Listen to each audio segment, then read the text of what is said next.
ପବନସୁତ ହନୁମାନ ପୂଜା committee ପକ୍ଷରୁ କୃଷ୍ଣପକ୍ଷ ପ୍ରତିପଦାରେ ଦୋଳ ପୂର୍ଣ୍ଣିମା ମହୋତ୍ସବ ଅନୁଷ୍ଠିତ ହୋଇଯାଇଛି। ଏହି ପରିପ୍ରେକ୍ଷୀରେ କମିଟି ସଭାପତି ବିଶ୍ୱଜିତ ପଟେଲଙ୍କ ତତ୍ତ୍ୱାବଧାନରେ ହୋଇଥିଲା। ଏହି ମହୋତ୍ସବରେ ବଜରଙ୍ଗବଳୀଙ୍କୁ ଅଭିର ଲେପନ କରିବା ସହିତ ପ୍ରଭୁ ନାମରେ ଭକ୍ତ ବିଭୋର ହୋଇଯାଇଥିଲେ। ଦୋଳ ପୂର୍ଣ୍ଣିମା ଅବସରରେ ସବଡେଗା ଅଞ୍ଚଳ ରାଧାକୃଷ୍ଣମୟ ହୋଇଥିବା ଦେଖିବାକୁ ମିଳିଥିଲା। କମିଟି ପକ୍ଷରୁ ପ୍ରତ୍ୟେକ ପଥିକକୁ ଅଭିର ଲେପନ କରିବା ଦେଖିବାକୁ ମିଳିଥିଲା। କମିଟି ପକ୍ଷରୁ ପ୍ରତ୍ୟେକ ବର୍ଷ ଏହି ମନ୍ଦିରରେ ରାମନବମୀ ସହିତ ହନୁମାନ ଜୟନ୍ତୀ ଉତ୍ସାହ ସହିତ ପାଳନ କରାଯାଏ ବୋଲି ସଭାପତି ନିଜ ବକ୍ତବ୍ୟରେ ରଖିଥିଲେ। जय सीताराम जय हनुमान।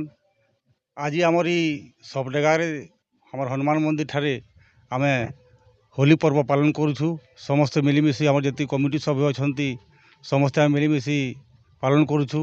आगामी दिन में आम रामनवमी भी अच्छी हनुमान जयंती अच्छी सब ये आम पालन करूँ प्रति वर्ष करूँ। आ भगवान एति इच्छा जे समस्ते होली रंगे सामिल हो आमर संगे अंचलवासी आमर जिलावासी ओडिशावासी भारतवासी समस्ते राधामय हुंतु। राधाकृष्ण नाम जप करंतु महामंत्र जप करंतु।